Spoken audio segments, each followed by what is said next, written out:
পৌঁছে দিচ্ছেন। জোরে বলেন সুবহানাল্লাহ।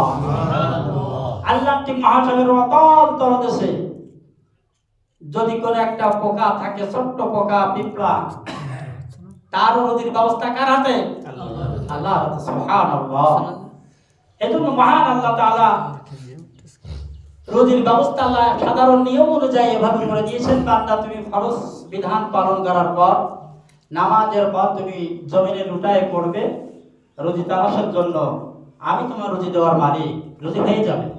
কিন্তু এমন এমন কিছু বান্দা দুনিয়ায় তারা নদীর স্থাপন করে গিয়েছেন যে তারা ইবাদত করতে করতে করতে করতে আল্লাহ তাআলার এমন একটা স্তরে তবকায় পৌঁছে গিয়েছেন যে তাদের রুজি অন্বেষণ করার সময় নেই, বা তাদের রুজি খাইবে কি খাইবে না এই টেনশন, এই চিন্তাও তাদের মনের ভিতর নাই। তারা আল্লাহ তাআলার জন্যই সঁপে দিয়েছেন জীবনকে, এবং এই রুজি রোজগার করার সময় তাদের নেই, মনও নেই, শরীরও নেই, একদম ফানাফিল্লা হয়ে গেছেন, তারা আল্লাহর জন্য হয়ে গেছেন। এজন্য বাপজিরা ভাইরা, রুজি রোজগার এটা আমার সৃষ্টি মনে যে আমি করবো, দেওয়ার মালিক আল্লাহ তাআলা। তবে চাইতে হবে কার কাছে? আল্লাহর কাছে। আল্লাহ রাসূল বলেছেন ওয়াইদা সালতা ফাসালিল্লাহ, তুমি যা কিছু চাইবে আল্লাহ তাআলার কাছে চাও। আর আমরা চাই আল্লাহর কাছে চাও বাদ দিয়ে আমরা গায়রুল্লাহর কাছে চাই, মানুষের কাছে চাই। ঠিক কিনা বলেন? আজকে জন্য আজকে আমাদের আকীদার সমস্যা হয়ে গেছে, যেহেতু রোজি আল্লাহর কাছে চাই না, শুধু রোজি না, অনেক কিছু আল্লাহর কাছে বাদ দিয়ে মানুষের কাছে আগে দিয়ে আবার হাত বাড়াই। কিন্তু দুই রাকাত নামাজ পড়ে কোনো সমস্যায় পড়লে, রোজি না থাকলে, বিপদে পড়লে, মুসিবতে পড়লে দুই রাকাত নামাজ পড়তেন সাহাবে কেরাম, এবং নামাজ পড়ে নামাজের মাধ্যমে আল্লাহ পাক আল্লাহর কাছে চাইতে বলেছেন। এই আমল আমরা করি না। সম্মানিত বান্ধব ভাইরা, যে আল্লাহর কাছে চায় সে কিন্তু কামিয়াবি, সফল। আর যে গায়রুল্লাহর কাছে চায়, মানুষের কাছে চায়, সে কিন্তু ব্যর্থ। দেখেন দুই অন্ধ পথের মধ্যে কেন ভিক্ষা করতেছে। একজন বলতেছে আল্লাহ তাআলা তোমার দয়া অনুগ্রহে আমার রুজির ব্যবস্থা করে দাও। আরেকজন অন্ধ ওই পথ দিয়ে উঠবে, জাফর বলে একজন মহিলা যাওয়া আসা করতেন, সে ভালো রান্না করতে পারতেন। এখন ঠিক ওই দুইজনের একজন চাচ্ছে আল্লাহর কাছে আল্লাহ তোমার দয়া অনুগ্রহে আমাকে রুজি দাও, আর একজন বলতেছে আল্লাহ উম্মে জাফরের খাবারের অংশ যেন আমি পাই। কথা ভালো করে বুঝবেন। তাহলে একজন চাচ্ছে আল্লাহর কাছে, আরেকজন চাচ্ছে মানুষের কাছে। এভাবে ওই মহিলা কি করলো, যেই ভিখারি, যেই অন্ধ ওই মহিলার কাছে যায়, মহিলা প্রতিদিন তার জন্য একটা ভুনা মুরগি আর ভুনা মুরগির ভিতরে 10টি করে দিরহাম প্রতিদিন পাঠিয়ে দেয়। আর যে আল্লাহর কাছে রুজি চাই তার জন্য শুধুমাত্র 2টি করে দিরহাম পাঠিয়ে দিত। এভাবে 10 দিন যাওয়ার পর 11 দিবস মহিলা এসে বলতেছে, যা যেই ভিখারি, যেই অন্ধ মহিলার কাছে চাই, তার কাছে জিজ্ঞাসা করতেছে যে তুমি কি আমার প্রতিদিন পাঠিয়ে দেওয়া একটা ভুনা মুরগি আর তার ভিতরে 10টি করে দিরহাম তুমি কি পেয়ে থাকো? অন্ধ বলতেছে হ্যাঁ আমি পেয়ে যাই, এই ভুনা মুরগিটি আমার অন্ধ ভাইয়ের কাছে আমি 2 দিরহামে বিক্রি করে দেই। তখন মহিলা বলল দেখো, যে আল্লাহর কাছে চাই সে আজকে সফল কামিয়াবি, আর যে মানুষের কাছে চাই সে ব্যর্থ। কথা বুঝতে পারেননি? মহিলার কাছে যে অন্ধ চাচ্ছে খাবারের অংশ, রান্না করা খাবারের অংশ, ওর জন্য একটা ভুনা মুরগি ওর ভিতরে 10টি দিরহাম, আর যে আল্লাহর কাছে ওর জন্য, আল্লাহর কাছে চাই ওর জন্য 2টি করে দিরহাম পাঠিয়ে দিত। 10 দিন যাওয়ার পর 11 দিন এসে মহিলা বলতেছে তুমি আমার পাঠানো ভুনা মুরগি এবং ওর ভিতরে 10টি দিরহাম থেকে পাও? অন্ত পায় ঠিক, কিন্তু এটা তো তার অন্তর ভাইয়ের কাছে 2 দিরহামে বিক্রি করে দেয়। তাহলে ওই অন্ত লাভ হয়ে যাচ্ছে, সে আল্লাহর কাছে চাওয়ার জন্য 2 দিরহাম পাচ্ছে, আর উপরন্ত এই মহিলার ভুনা মুরগি ওর ভিতরে আরো 10টি দিরহাম পেয়ে সে সফল হয়ে যাচ্ছে। আর আপনার ব্যর্থ হয়ে গেছে, পরাজিত হয়ে গেছে, কারণ চাচ্ছে মানুষের কাছে। আর আল্লাহ রাব্বুল আলামিনের কাছে যে চাচ্ছে সে কত দিক থেকে সফল হয়ে যাচ্ছে। তোরা বলেন সুবহানাল্লাহ।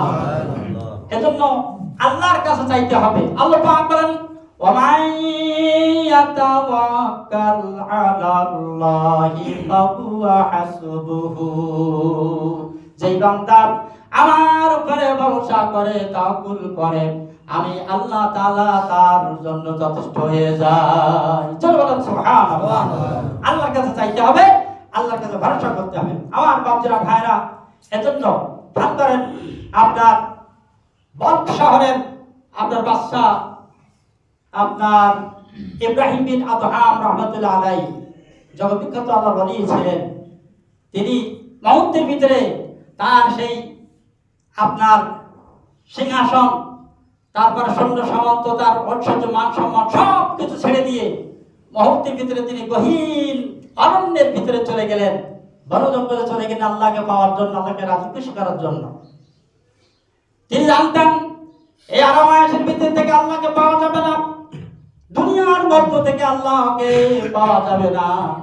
এজন্য চিন্তা ভাবনা করে তিনি ফাইনাল করলেন যে আমি নির্জনে বলি যে আল্লাহ তাআলার একক চিত্রে ইবাদত করব। এই চিন্তা করে তিনি চলে গিয়েছেন, গহীন অরণ্যে চলে গিয়েছেন, যে সারাদিন হেঁটে হেঁটে ক্লান্ত হয়ে গেছেন, রাত হয়ে গেছে। আল্লাহর ওলি ওই এক জায়গায় বসে পড়লেন গাছের তলায়। রাত হয়ে গেল, তিনি রাত হয়ে গেল, ঘুমিয়ে পড়ছেন, অনেকটা কষ্ট করেছেন। এর মধ্যে জান্নাতি খাদ্যই ভরপুর এক খামসা খাদ্য চলে আসলো তার জন্য। সুবহানাল্লাহ। ওই এক খামসা খাদ্যের খুশবুতে সমস্ত বন সুরভিত হয়ে গেল। জোরে বলেন সুবহানাল্লাহ। এইভাবে যখন তার খাদ্য চলে আসলো, জান্নাতি খাদ্য চলে আসলো, কুদরতি খাদ্য, সেই কুদরতি খাদ্য আজকে ভূমিকায় বলতেছি। আমার বাপজিরা ভাইরা, ওই ইব্রাহিম বিন আদহামের পাশে আল্লাহর আরেকজন বান্দা, আরেকজন ওলি, সে দীর্ঘদিন বনে চলে এসেছে। তার জন্য প্রতিদিন 2টি করে জবের রুটি পাঠাতো। জবের আটা 2টি করে রুটি তার জন্য বাজার ছিল। যখন ইব্রাহিম বিন আদহামের জন্য খাদ্য চলে আসলো, জান্নাতি খামসা ভর্তি খাদ্য, সে বলল আরে এই ব্যক্তি এই মুহূর্তে চলে এসেছে আল্লাহ, আর আমি এতদিন পর্যন্ত এই বনে আসি, আমার খাদ্যের কোনো উন্নতি হলো না, সেই জবের 2টি করে রুটি দিয়ে আসতেছে। আর এই বান্দা এই মুহূর্তে এসেছে, তার জন্য জান্নাতি খামসা ভরা খাদ্য চলে আসলো। গায়েব থেকে আওয়াজ আসলো, হে বান্দা, তুমি দেখো ভেবে যে তুমি কে, আর ওই ব্যক্তি বা কে ছিল একটু ভেবে দেখো। সে সিংহাসন ছেড়েছেন আল্লাহর জন্য, আল্লাহকে পাওয়ার জন্য সিংহাসন ছেড়েছে, সৈন্য সামন্ত, তার মান সম্মান ঐশ্বর্য সব কিছু ছেড়ে দিয়ে মুহূর্তের ভিতরে চলে এসেছে বলে। আর তুমি তো সারাদিন ঘাস কেটে কেটে 2টি করে রুটি তোমার ছোট্ট না, তাও তুমি কদর করছো না। বিনা পরিশ্রমে 2টি করে রুটি পেয়ে যাচ্ছ, তাও কদর করো না, শুকরিয়া করো না। যাও, যদি তোমার পছন্দ না হয়, ওই গাছের নিচে তোমার নেড়ানি আছে আর তোমার সেই ঝুড়ি আছে, নিয়ে তুমি বের হয়ে যাও যদি পছন্দ না হয়। আল্লাহ তাআলার গায়েব থেকে এই আওয়াজ ওই আল্লাহ বলি পেয়ে গেল। যখনই সে শুনল, সাথে সাথে সে সিজদায় পড়ে গেল, আল্লাহ আমারে মাফ করে দেন, আমি ভুল বলে ফেলেছি। সাথে সাথে সিজদায় আল্লাহ তাআলার কাছে তওবা করে সে নিজেকে সংশোধন করে নিলেন। আমার বাপজিরা ভাইরা, ইব্রাহিম বিন আদহাম রাহমাতুল্লাহ আলাইহির জন্য আল্লাহ জান্নাতি খামসা ভর্তি খাদ্য আল্লাহ প্রতিদিন তার জন্য পাঠিয়ে দিতে। এই কুদরতি রিজিক তখনই আসবে যখন আপনি ওই স্তরে চলে যাবেন। ইবাদত করতে করতে কিছুই ভালো লাগবে না, দুনিয়া ভালো লাগবে না, গাড়ি ভালো লাগবে না, নারী ভালো লাগবে না, কোনো কিছুই ভালো লাগবে না। জীবন সম্পূর্ণ আল্লাহর জন্য সঁপে দিবেন, কাজ করারও সময় নেই, রোজা আছে কি নাই এই চিন্তা তার মাথায় নাই, সব সময় আল্লাহ আল্লাহ আল্লাহ আল্লাহ আল্লাহ। এই জিকির করতেছে আল্লাহকে পাওয়ার জন্য। বাপিরা ভাইরা, এজন্য আল্লাহ রাব্বুল আলামিনের জন্য যদি আপনি হয়ে যান, আল্লাহ তাআলা আপনার জন্য হয়ে যায়। মাওলানা নবী বলতেছেন, সুসুদিমান কানাল্লাহি আজলা, সুসুদিমান কানাল্লাহি আজলা, আকতরা কাসুদকে কানাল্লাহিলা।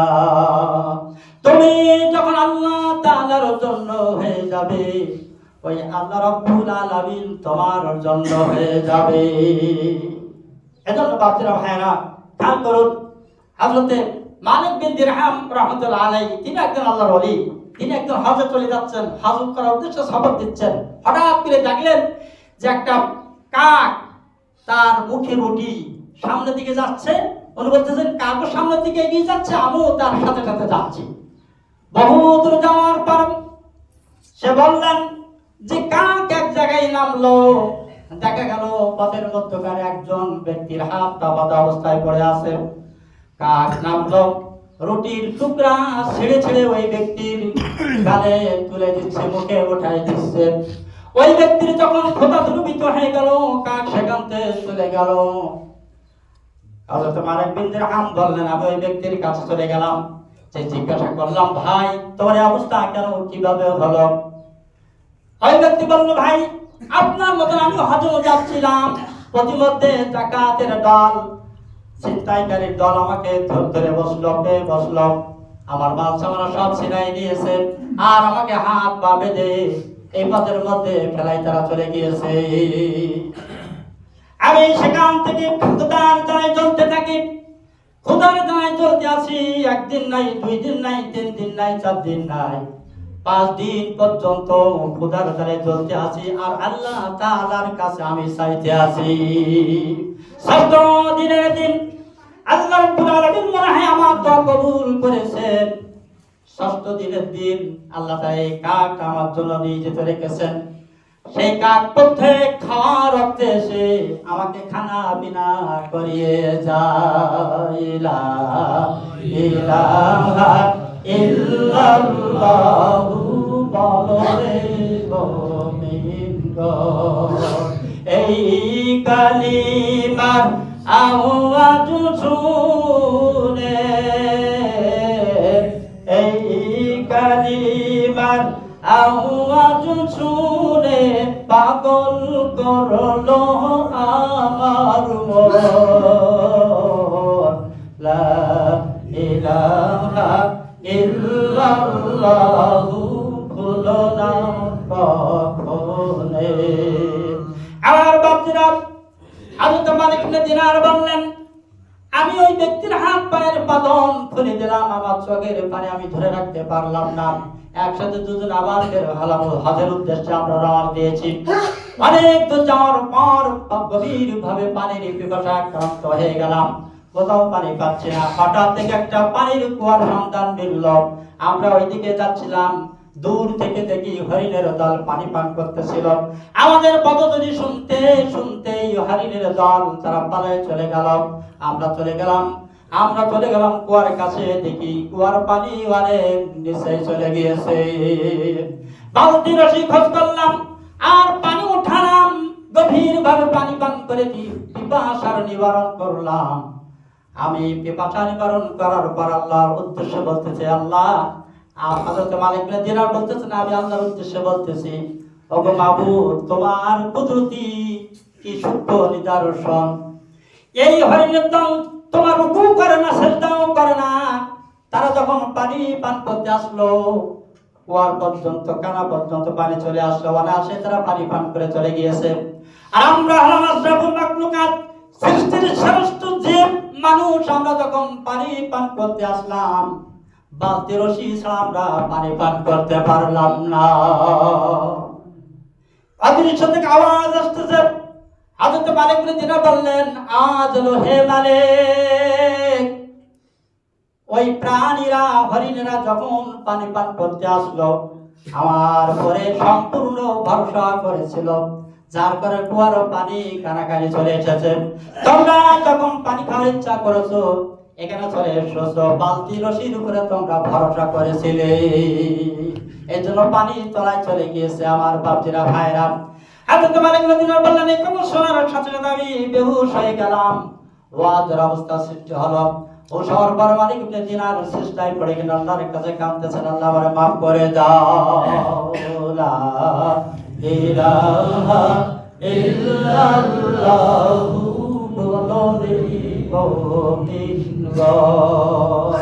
এজন্য বাপরা ভাই রোজি একমাত্র আল্লাহ তাআলা দিলেন। আল্লাহ কোরআনের ভিতরে বলতে চান ওয়ামাইয়াতাওয়াক্কাল ওয়া মাইয়াত্তাকিল্লাহা ইয়াজআল লাহু মাখরাজা ওয়া ইয়ারযুকুহু মিন হাইসু লা ইয়াহতাসিব। যে ব্যক্তি আল্লাহর ভয় করবে, আল্লাহর হুকুম মানবে, সমস্ত ক্ষেত্রে আল্লাহর ইবাদত করবে আর রাসূলের আদর্শ মানবে, সুন্নাতের উপর আমল করবে, এই ব্যক্তির জন্য আল্লাহ তাআলা এক উৎস তৈরি করে দিবেন। ওই উৎস থেকে আমল বুঝে আসতে শুরু করবে।